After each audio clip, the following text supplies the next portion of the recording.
Hello guys, and this tutorial I'll show you how you can create custom connector for your PowerApps Power Automate. And here is the demo of the application. I have created a custom connector to a weather API. Here I'm typing the city name, for example, Toronto. I choose the weather, and if I say London, I choose the weather in centigrade. Yeah, that's the demo of that because when I clear the city, that's popping that error. So I didn't fix those things because just a demo. What I did is if you see on the I have a text box and a label.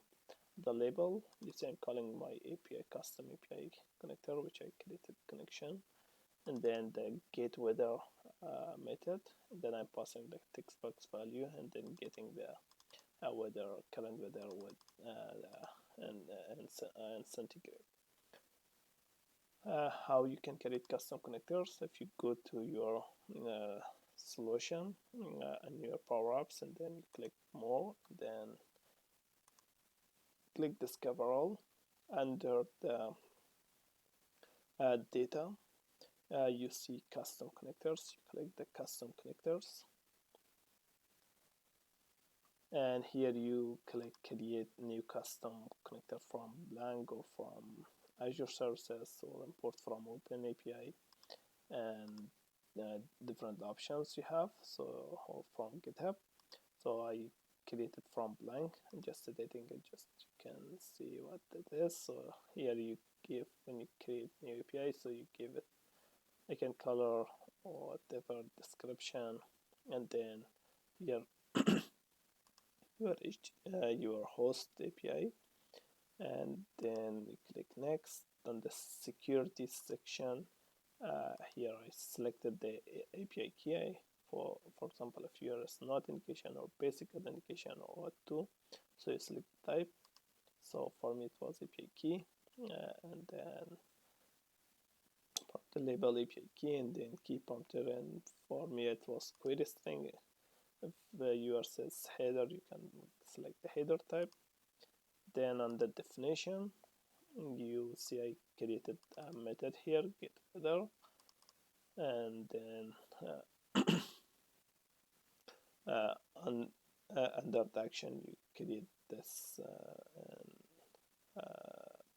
I give it a name, get weather, whatever you wanted. You can create multiple methods, and then here I pass on the request. I created you select an import from sample.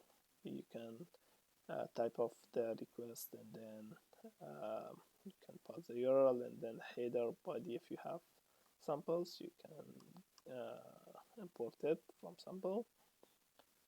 So then on the response also you can do the same thing. You can import it from sample response. Then it will automatically fill those information, and it shows a validation also here, that's success. Yeah, that's it. So once you did those stuffs, and you can click save and create your API.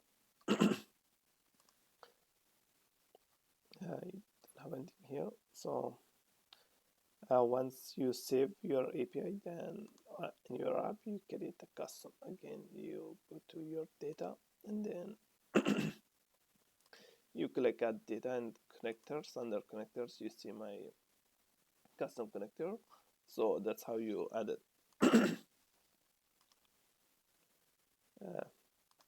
Then I call it here as I showed you.